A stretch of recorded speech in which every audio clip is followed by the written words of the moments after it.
మొదటి సామ్యాలు 1వ అధ్యాయం 11వ వచనం చూడండి. సైన్యములకు అధిపతియగు యెహోవా, నీ సేవకురాలనైన నాకు కలిగి ఉన్న శ్రమను చూసి నీ సేవకురాలనైన నన్ను మరొక జ్ఞాపకం చేసుకొని నీ సేవకురాలనైన నాకు ఒక మగపిల్లను దయచేసిన ఎడల వాని తల మీదకి షారపు కత్తి ఎన్నటికీ రానియ్యక వాడు బ్రతుకు దినములన్నిటినూ నేను వాణ్ణి యెహోవావగు నీకు అప్పగింతునని మొక్కుబడి చేసుకొనెను. ఆమె యెహోవా సన్నిధిని ప్రార్థన చేయుచుండగా ఏలి ఆమె నోరు కనిపెట్టుచుండెను. హల్లెలూయా. ఇక్కడ హన్న అంటుంది, అయితే యెహోవా నువ్వు నాకు ఒక కొడుకుని ఇస్తే ఆ కొడుకు నీకు ఇస్తాను, నేనేం చేస్తానో తెలుసా, ఆ కొడుకు మీద మంగళ కత్తి పెట్టకుండా చూసుకుంటాను. హల్లెలూయా. ఏం పెట్టదంట? మంగళ కత్తి పెట్టకుండా చూసుకుంటాను అని చెప్తుంది ప్రియులారా. అలాగే మనం మరొక విషయాన్ని చూద్దాం. చూడండి, న్యాయాధిపతులు 16వ అధ్యాయము 17 నుంచి 19 వచనాల్ని మనం చదువుకుందాం.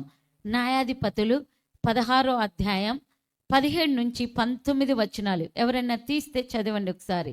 16వ అధ్యాయము 19 నుంచి ఆమె తన తొడ మీద అతన్ని నిద్రపుచ్చి ఒక మనుషుని పిలిపించి వాని చేత అతని తల మీద 7 జడలను క్షారము చేయించి అతన్ని బాధించుటకు మొదలుపెట్టెను. అప్పుడు అతనిలో నుండి బలము తొలగిపోయెను. ఆమేన్. అతనిలో నుండి ఏం పోయిందంట? బలము తొలగిపోయిందంట. ఎవరి గురించి ఇక్కడ చెప్పబడింది? సంసన్ గురించి చెప్పబడింది. సంసన్ బలం ఎక్కడుంది చెప్పండి? ఎక్కడుంది? తలలో కాదు, వెంట్రుకల్లో. తలలో వెంట్రుకల్లో ఉంది ముఖ్యంగా. హల్లెలూయా. చూడండి, ఇక్కడ 18వ వచనంలో 16 నుంచి చదువుతా చూడు, 15 నుంచి చూడండి. అప్పుడు ఆమె, నా యందు నీకు ఇష్టం లేనప్పుడు నేను నిన్ను ప్రేమించుచున్నానని నువ్వు ఎందుకు చెప్పుచున్నావు? ఇది వరకు నీవు ముమ్మారు నన్ను ఎగతాళి చేసి నీ గొప్ప బలం దేనిలో ఉందో నాకు తెలియకపోతివని అతనితో అనెను. ఆమె అనుదినము మాటల చేత అతన్ని బాధించి తొందర పెట్టుచున్నందున అతడు ప్రాణం ఇచ్చిగి సావగోరెను. హల్లెలూయా. సంసోను యొక్క బలము, ఇతడు దేవుడు సంసోన్ని ఒక ప్రత్యేకమైన పని కొరకు నియమించుకున్నాడు. దేని కొరకండి? దేని కొరకు? ఏం పనిది? సంసోన్ చేయాల్సిన పనేంటి అంటే యుద్ధాలు చేయాలి. యుద్ధాలు చేయాలి.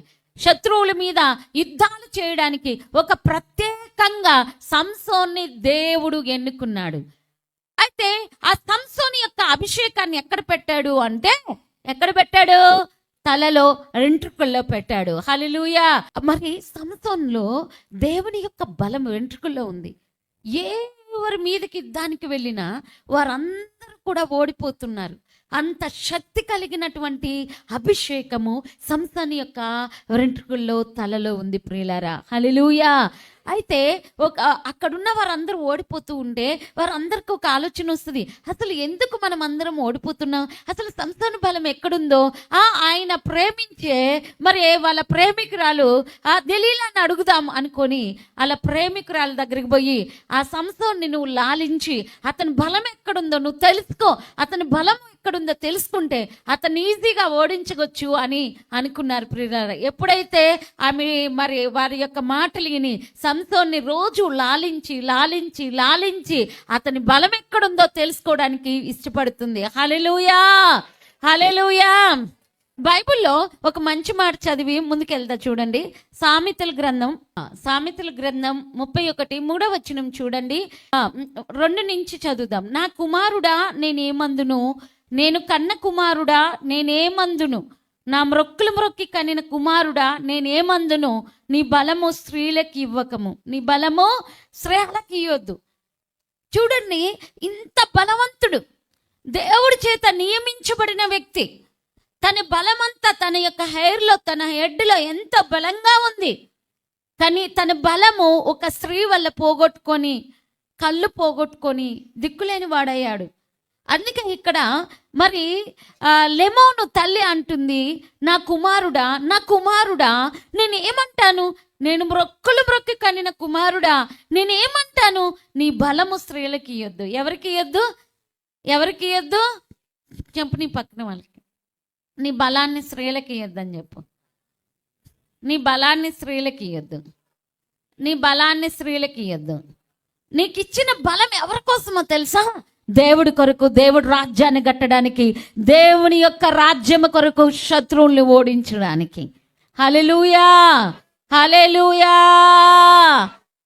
ఆ తల్లి పడుతున్న వేదన చూడండి, ఆ తల్లి పడుతున్న బాధ చూడండి. నా కుమారుడా, నా కుమారుడా, నేనేమంటా? నా కుమారుడా, నా కుమారుడా, నేనేమంటా? నీ బలాన్ని స్త్రీలకి ఇవ్వద్దు. నీ బలాన్ని ఒక్కసారి మీరు ఒక అమ్మాయి లవ్లోకైనా సరే, ఒక అమ్మాయి ట్రాప్లోకి వెళ్ళిపోయిన తర్వాత ఇంత బలవంతుడైనా సరే తోస్తే పడిపోయే వీక్ అయిపోతారు. హల్లెలూయా. అన్నం తినకపోయినా బతకగలిగటానికి శక్తి ఉంటుంది. ఒక 10 రోజులు అన్నం తినకపోయినా నీకులో శక్తి కనిపిస్తుంది. కానీ ప్రేమించిన అబ్బాయిల శక్తి చూశారు ఎప్పుడైనా? ఎప్పుడు మూడకు తీసుకొని బెడ్ మీద పడుకొని దుప్పటి కప్పుకొని ఆడు ఫోను వాడు కలలు వాడే కంటుంటాడు. ఆడిని ఎవడన్నా డిస్టర్బ్ చేస్తే కొట్టడానికి వస్తాడు. వాడి బాధలు వాడియే. శక్తిహీనుడు, ఇక వాడిలో ఏ పవరు ఉండదు. హల్లెలూయా. కాబట్టి అందుకే సొలొమోను మహారాజు ఏమన్నాడో తెలుసా? నీ కౌగిటిలో నీ భార్యను కూడా నమ్మొద్దన్నాడు. హల్లెలూయా. ఏమన్నాడు? నీ కౌగిటిలో నీ భార్యను కూడా కొన్ని విషయాల్లో నమ్మొద్దన్నాడు. అలాంటిది మన భార్యనే నమ్మొద్దంటే మనం ఎవరినో నమ్మేస్తాం. అప్పుడు మన బలమంతా పోతుంది. ఆమె ఏం చేసిందో తెలుసా? లాలించిందంట. నేను ఇంతకుముందు ఎప్పుడూ ఒక మాట చెప్తాను, లాలనలో పాపం ఉంటుంది, లాలనలో పాపం ఉంటుంది, కానీ గద్దింపులో పాపం ఉండదు. అందుకే పగవాడు లెక్కలేనన్ని ముద్దులు పెడతాడంట, మేలు చేయవాడు గాయము చేస్తాడంట. హల్లెలూయా, హల్లెలూయా. అయితే ఎప్పుడైతే అమ్మాయి లాలించి, దెలీలా ఏం చేసింది? లాలించి లాలించి లాలించి లాలించి లాలించి అసలు నీ బలం ఎక్కడుందో చెప్పు చెప్పు చెప్పు, నేనంటే నీకు ఇష్టం లేదా? ఆ మాటలు కూడా ఉన్నాయి ఇక్కడ. ఒక బలవంతుణ్ణి బికారిని చేసిన లవ్ స్టోరీ ఇది. ఒక బలవంతమైన వ్యక్తిని లైఫే లేకుండా చేసిన లవ్ స్టోరీ ఇది. ఈ లవ్ స్టోరీలో ఎట్లా ఉంటుందో మీకు చెప్తాను చూడండి. ఇప్పుడు కొన్ని విషయాలు చెప్తాను. 15వ వచనంలో, అప్పుడు ఆమె, నా యందు నీకు ఇష్టం లేనప్పుడు నేను నిన్ను ప్రేమించుచున్నానని నువ్వు ఎందుకు చెప్పుచున్నావు? ఇలాంటి మాటలే మీరు వినుంటారు అనుకుంటా. మేబీ ప్రతి అబ్బాయి వినుంటాడు. హల్లెలూయా. ఇంకొక మాట చూడు, ఇది వరకు నీవు ముమ్మారు నన్ను ఎగతాళి చేసి నీ గొప్ప బలం దేనిలో ఉందో నాకు తెలుపకపోతివి అది అతనితో నేను. చూడండి, ఇక్కడ ఒక మంచి ట్రాప్, హనీ ట్రాప్ అంటారు చూడు. రీసెంట్ గా ఒక ట్రాప్ చెప్తున్నారు, హనీ ట్రాప్. అవి ఏమంటుందో, నాకెందుకు చెప్పట్లేదు నీ బలం ఎక్కడుందో? నేను చెప్పనప్పుడు నన్ను ప్రేమిస్తున్నానని ఎందుకు చెప్తున్నావు మాటి మాటికి? నిజముగా నీకు నేనంటే ప్రేమ ఉంటే నువ్వు చెప్పాలి కదా అని అంటుందన్నమాట. చివరికి చెప్తున్నాను చూడండి 16. ఆమె అనుదినము మాటల చేత అతన్ని బాధించి తొందర పెట్టుచున్నందున అతడు ప్రాణము విసికి చావగోరెను. ఏమైందంట? చావగోరి. మనం అనుకుంటాము దెలీలా చేతిలో సంసోను మోసపోయిండు అనుకుంటాం. రియల్ గా మోసపోయి చెప్పలేదు, చావగోరే చెప్పాడంట. అంత టార్చర్ పెడుతుంది ఆమె. హల్లెలూయా. అంత టార్చర్. చెప్పవా చెప్పవా చెప్పవా చెప్పవా, నీ బలం ఎక్కడుంది, నీ బలం ఎక్కడుంది, నీ బలం ఎత్తు. ఇక లాస్ట్కి మనోడు విసుకొచ్చేసి చచ్చిపోవాలని డిసైడ్ అయ్యి తన రహస్యాన్ని చెప్పాడంట. హల్లెలూయా, హల్లెలూయా. ఇక్కడ ఒక మంచి మాట ఉంది, చెప్తా వినండి. అప్పుడు అతడు తన అభిప్రాయం అంతయో ఆమెకి తెలియచేసి, నేను నా తల్లి గర్భం పుట్టింది మొదలుకొని దేవునికి నాజీరు చేయబడిన వాడునై ఉన్నాను. క్లాప్స్ కొడదాం. ఇప్పుడు చెప్తున్నాడు మనోడు, అసలు నా బలం ఏంటో మీకు తెలుసా? పుట్టినప్పటి నుంచి నా మీద మంగళ కత్తి పెట్టలేదు.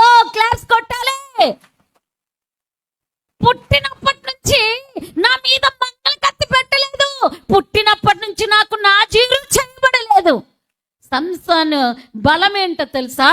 నాజీరు చేయబడిన వ్యక్తి, క్షారము చేయబడిన వ్యక్తి, గుండు గీసుకోని వ్యక్తి. క్లాప్స్ కొట్టి దేవుని మహిమపరచండి. సంసోను సామ్యూయేలు బలం ఏంటో తెలుసా?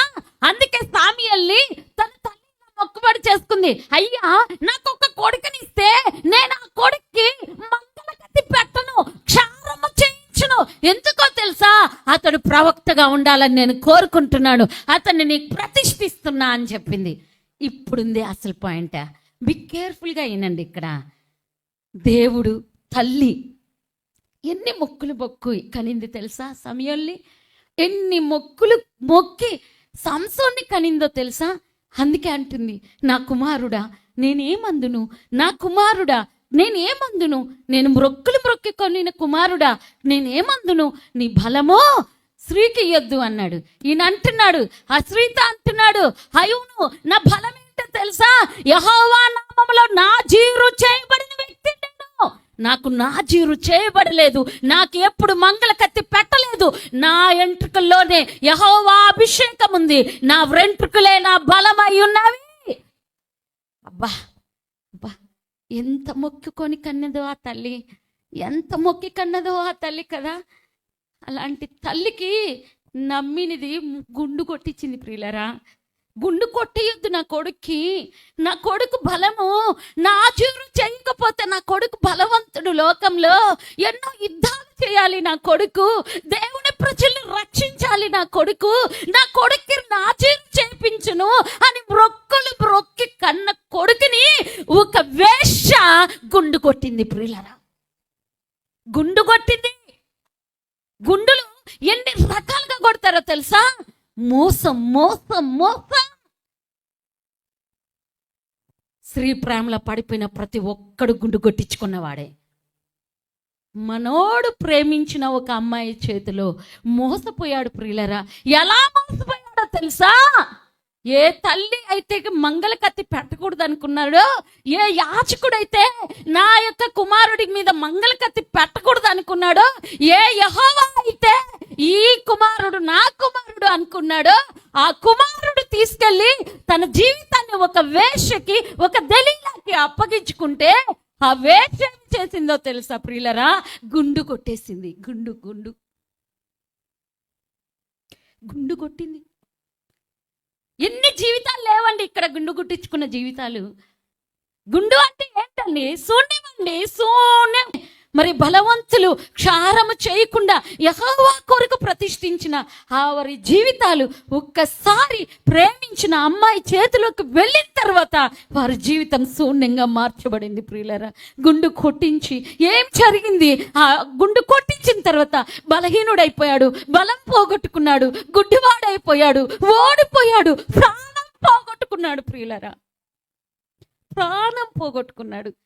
అమ్మాయి చేతులకు వెళ్ళే ప్రతి ఒక్కరూ ఏమో హీరోలేం గారు. అవి సినిమాలలోనే మనం హీరోలు అవుతాం. కానీ నిజ జీవితంలో బైబిల్లో ఎన్నో లవ్ స్టోరీస్ ఉన్నాయి. వాటిల్లో మనం చూస్తే బలవంతులు బలహీనులైపోయారు ప్రియులరా. బలవంతులు శూన్యంలోకి వెళ్ళిపోయారు. బలవంతులు ప్రాణాలు పోగొట్టుకున్నారు. వారి జీవితమే గుండైపోయింది. హల్లెలూయా హల్లెలూయా. ఒక అమ్మాయి లోతును వెళ్ళిన తర్వాత అందరు అబ్బాయిలు ఇలాగే అనుకుంటారు, నేను హీరోని అయిపోయినా, నాకు ఒక హీరోయిన్ దొరికింది. లేదు, నీ జీవితం గుండైపోయింది. నీ జీవితం గుండైపోయింది. చెప్పు, ఎంతమందికి గుండెలు వచ్చాయి ఇక్కడ? హల్లెలూయా హల్లెలూయా హల్లెలూయా. క్లాప్స్ కొట్టి దేవుణ్ణి మహిమపడదాం. అది చదువుతున్నప్పుడు రియల్లీ మీరు నవ్వుతున్నారు కానీ నాకు ఏడుపు వచ్చింది. ఆ తల్లి ఎంత వేదన పడి ఉంటుందో కదా అనిపించింది. కానీ అక్కడ తల్లి పడుతున్న బాధ, యెహోవా దేవుడు పడ్డ బాధ, ఒక ఉద్దేశంతో కన్నారు వాళ్ళు. ఒక ఉద్దేశం కలిగి పెంచారు వాళ్ళు. ఒక ఉద్దేశంతో ముందుకెళ్ళారు. నా కొడుకు బలవంతుడు ఉండాలి, లేకపోతే నా కొడుకు గొప్పవాడుగా ఉండాలి, నా కొడుకు దేవుని చేతిలో గండ్రగొడ్డల్లాగా ఉండాలి, నా కొడుకు దేవుని చేతిలో యుద్ధాయుధంలాగా ఉండాలి అని అనుకున్న ఆ కొడుకు జీవితం ఒక్క లవర్ చాలు ఎనఫ్ నువ్వు గుండు కట్టుకోవడానికి. తన జీవితం ఎంత శూన్యమైపోయింది, బలహీనమైపోయింది. మ్యారేజెస్ విషయాల్లో ఎంతోమంది తన జీవితాలు కోల్పోయారు. అందుకని మ్యారేజెస్ విషయాల్లో చాలా జాగ్రత్తగా ఉండాలి యవనస్తులు. దొరికితే చాలే ఒక ఆడపిల్ల అయితే చాలు అనుకోకూడదు. మగ పిల్లలు దొరికితే చాలే ఒక అబ్బాయి అనుకోకూడదు. దొరికే ప్రతి అమ్మాయి ఒక విశ్వాసరాలు అయితేనే నీ జీవితం బాగుంటుంది. ఒక ప్రేమించే అమ్మాయి అయితేనే నీ జీవితం బాగుంటుంది. డబ్బు అందం కాదు, దేవుని చిత్తం ఉండాలి. హల్లెలూయా. దేవుడి చిత్తంలో లేని అమ్మాయి జోలికి వెళ్ళినందుకే కదా తన లైఫ్ ఇలా అయిపోయింది. ఒక ఉద్దేశం పోయింది, పర్పస్ పోయింది. తన లైఫ్లో ఉద్దేశం అనేది ఒకటి స్పష్టంగా దేవుడు పెట్టాడు, ఉద్దేశాలు పోయాయి. మరి అతని యొక్క ఎయిమ్స్, గోల్స్ అన్నీ పోయి లాస్ట్కి గుడ్డోడైపోయి చనిపోయాడు. ప్రియులరా, లవ్ లవ్ లవ్ ఏం లవ్ అండి? నాకు అర్థం కాదు. ఏం లవ్లు? దేవుడి చేత అభిషేకించబడిన వ్యక్తి కదా, తన తల్లి ఎన్నో మొక్కులు కని కన్నది కదా. అలాంటి గుండు, అలాంటి క్షారము ఒక వేశ్య దగ్గర జరగడం ఎంత బాధాకరమైన విషయం. గమనించండి, ఆలోచించండి, ఇవి ఎంత బాధాకరమైన విషయాలు. అందుకే నేను చెప్తున్నా, క్షారము ఒక వేశ్య దగ్గర జరిగిన క్షారం మేబీ సంసోనుదే కావచ్చు. ఇంకెవరికి అంత ఘోరమైన అవమానం జరిగి ఉండకపోవచ్చు. ఒక సంసన్, ఒక ప్రవక్త యొక్క క్షారము ఒక వేశ్య దగ్గర జరగడం మేబీ అతనిదే కావచ్చు. అది ఎంతో విషాదకరమైన విషయం కదా, అది ఎంతో బాధకరమైన విషయం కదా. అందుకే ప్రేమించేటప్పుడు బుద్ధి, జ్ఞానము ఉండాలి. ఎవరినంటే వాడిని ప్రేమించకూడదు. డబ్బు కాదు ఇంపార్టెంట్. ఒక్కసారి నీ జీవితం దేవుడి చిత్తంలో లేని జీవితంలోకి, వ్యక్తి జీవితంలోకి వెళ్తే నీ పర్పస్ ఏమవుతుంది తెలుసా? కళ్ళుండి కూడా గుడ్డోడి అయిపోతావు నువ్వు. నీకు ఎవరు కనిపించరు. ఇంకా అమ్మ, నాన్న, చెల్లి, పెద్దమ్మ ఎవరు, అదొక రకమైన లోకంలోకి వెళ్ళిపోతావు. దేవుడి చిత్తం పోతుంది, అన్నీ పోతాయి. పరిశుద్ధాత్మ దేవుడు నా హృదయంలో ఈరోజు ఎంతో వేదన పెట్టాడు ప్రియులారా, ఎంతో వేదన పెట్టాడు. నేను ఈ వాక్యము ధ్యానం చేస్తున్నప్పుడు దేవుడు ఆత్మ నాలో చాలా దుఃఖపడుతూ వచ్చింది. అదేంటి అంటే, ఒక ప్రవక్త క్షారం అనేది చాలా పవిత్రంగా జరగాలి, కానీ ఒక గొప్ప వ్యక్తి, దేవుని చేత అభిషేకించబడిన వ్యక్తి ఒక వేశ్య దగ్గర క్షారం చేయించుకోవడం అనేది నా హృదయాన్ని బద్దలు చేసేసింది. ప్రియులారా, మీ పిల్లల్ని అలాంటి స్థితిలోకి వెళ్ళకుండా వారి కొరకు ప్రార్థన చేయండి. హల్లెలూయా, హల్లెలూయా, హల్లెలూయా. క్లాప్స్ కొట్టి దేవుని మహిమపరుతారు.